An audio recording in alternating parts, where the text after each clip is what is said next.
Hello বন্ধুরা, good afternoon. চলে এলাম আবারও অনেকদিন পর আমার লাঞ্চ মেনু শেয়ার করতে।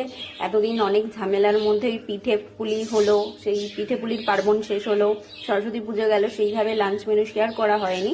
তো আজকে চলে এলাম দেখো লাঞ্চ মেনু শেয়ার করতে, সানডে স্পেশাল লাঞ্চ মেনু। দেখো এদিকে রান্না হয়েছে, সকাল সকাল চলে গেছিলাম বাজারে।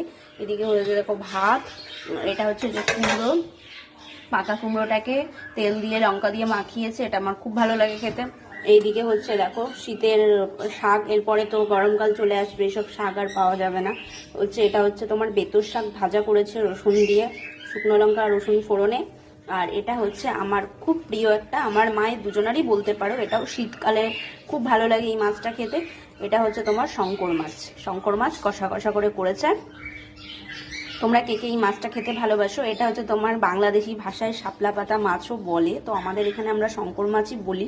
আমার ছোটোর থেকে এই মাছটা খেতে ভীষণ ভালো লাগে। তো তোমরা কে কে এই মাছটা খেতে আমার মতো ভালোবাসো সেটা কমেন্টে অবশ্যই জানিও, আর আমার মেনুগুলো কিরকম লাগলো সেটাও জানিও। আর তোমাদের আজকে সানডে স্পেশাল কার বাড়ি কী কী রান্না হয়েছে সেটাও জানিও।